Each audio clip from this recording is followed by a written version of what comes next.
बढ़ेंगे लखनऊ से अगली बड़ी खबर की। 11 साल बाद होगा यूपी सचिवालय संघ का चुनाव। ऑडिटर, अध्यक्ष, उपाध्यक्ष समेत 19 पदों पर चुनाव होगा। 12 जुलाई को तिलक हॉल में 9 बजे से वोटिंग होगी। शाम 5 बजे तक चुनाव के लिए मतदान होगा। 3067 वोटर अपने मताधिकार का प्रयोग करेंगे। विशेष सचिव ब्रजभूषण दुबे चुनाव अधिकारी होंगे और 13 तारीख को सदस्य कार्यकारिणी के परिणाम आएंगे। 14 को अध्यक्ष, उपाध्यक्ष, ऑडिटर के परिणाम घोषित होंगे। तो बड़ी खबर है, लखनऊ से 11 साल बाद यूपी सचिवालय संघ का चुनाव होगा।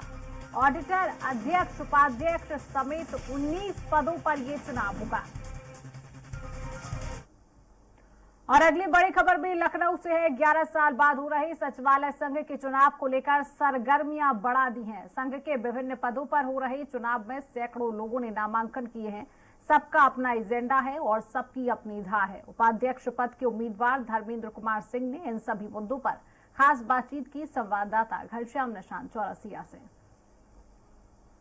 उत्तर प्रदेश सचिवालय संघ के चुनाव की घोषणा होते ही सचिवालय में गहमा गहमी बढ़ गई है। कई तरीके के तमाम आरोप प्रत्यारोप का दौर शुरू हो गया है, दावों का दौर शुरू हो गया है। ऐसे में हमारे साथ धर्मेंद्र कुमार सिंह है, उपाध्यक्ष पद के प्रत्याशी हैं। बातचीत करेंगे। आमतौर पे धर्मेंद्र जी, 2 साल में चुनाव हो जाना चाहिए, ऐसा इसका संघ का संविधान है। उसके बावजूद 12 साल लग गए, क्यों? इसके पीछे का क्या कारण है? देखिए, ऐसा है कि सचिवालय संघ में जिन लोगों को ये बागडोर सौंपी गई थी, उन लोगों ने इस पद पर काम करते हुए इस संघ को अपना एक पारिवारिक कह लीजिए या अपना एक धरोहर समझ करके काबिज हो गए। और 12 वर्ष तक, लगभग 11 वर्ष तक चुनाव ना होना सचिवालय संघ के सभी कर्मचारियों के मांगों को एक लंबित बस्ते में डाल दिया गया। और इसके सचिवालय संघ के निष्प्रभावी होने के कारण हमारे ऊपर प्रशासकीय तंत्र दिनों दिन हावी होता गया और हमारे ऊपर दिनों दिन दंडात्मक कार्रवाई भी हो रही है। ऐसी स्थिति में किस तरीके की कार्रवाई होती है, थोड़ा सा विस्तृत कर दीजिए। देखिए, विस्तृत ये कर रहा हूं कि सचिवालय संघ बहुत लंबा परिवार है। इसमें नए बैच के काफी समीक्षा अधिकारी, सहायक समीक्षा अधिकारी आए हैं, जिन्हें अभी उतना लेखन का ज्ञान नहीं है, विपत्रों को व्यवहार का ज्ञान नहीं है। कुछ कमियां रह जाती हैं, उन्हें अभी ठीक ढंग से प्रशिक्षित भी नहीं किया गया है, ठीक ढंग से उन्हें प्रशिक्षण भी नहीं दिया गया है। लेकिन उनके ऊपर छोटी छोटी बातों को लेकर के उनको मानसिक उत्पीड़न का सामना करना पड़ता है। ऐसी परिस्थितियों में अगर मेरा सचिवालय संघ मजबूत होता, अगर आज वो उसमें प्रभावी होता, तो निश्चित तौर से ऐसी दंडात्मक कार्यवाही पर रोक लगती।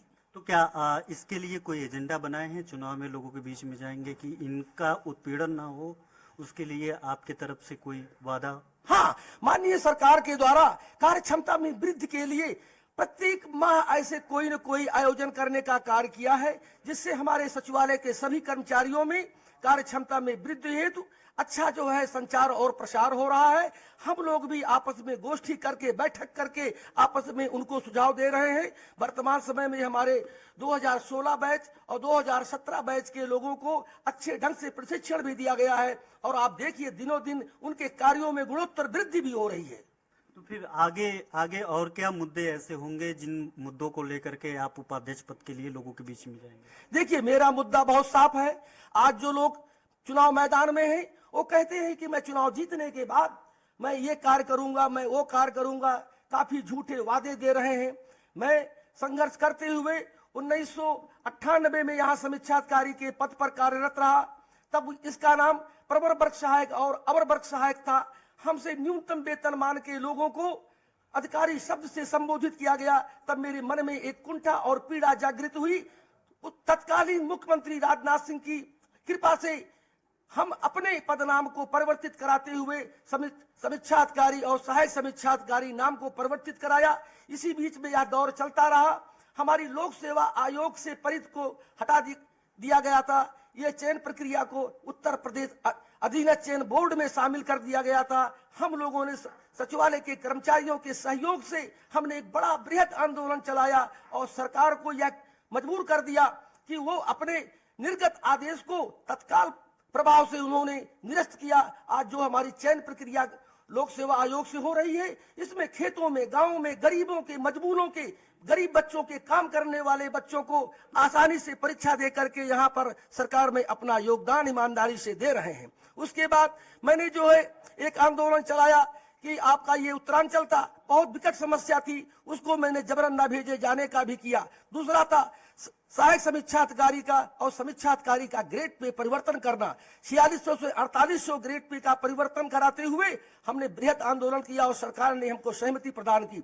उसके उपरांत समीक्षाधिकारी के लिए 5400 का ग्रेड पे के लिए हमने बास्केटबॉल ग्राउंड में लगातार 5 माह बृहद आंदोलन चलाया और हमें कुछ ऐसी गलतियां हुई, हमारे कुछ कई संगठनों ने हमारे साथ झूठ फरेब के साथ हमारे चलते हुए आंदोलन को रुकवाने का काम किया।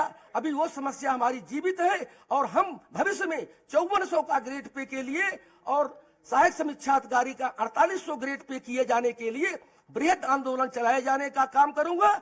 और लोकप्रिय सरकार से मैं ये विनती करूंगा, अनुरोध करूंगा कि हमारे इन दोनों पदों पर का वेतनमान 4800 और 5400 करने की महती कृपा करें। दावेदारी ठोक रहे हैं, तमाम आरोप लगाया कि उन्हें अगर पिछला संघ अगर मजबूत रहा होता, कर्मचारियों के हित के लिए काम किया होता, तो बहुत ऐसे मामले और मसाइल हैं जिसका सलूशन हो सकता था, लेकिन उनकी निरंकुशता के कारण अभी तक वो सब सारे मसाइल जिंदा है। उन्होंने बताया कि तमाम ऐसे मुद्दे थे जिन मुद्दों को लेकर के हमने संघर्ष किया है, वो मुद्दे जो अभी तक जिंदा है उसको खत्म करने की भरपूर कोशिश करेंगे। कैमरामैन समर के साथ घनश्याम निशान चौरसिया, स्वराज एक्सप्रेस न्यूज, लखनऊ।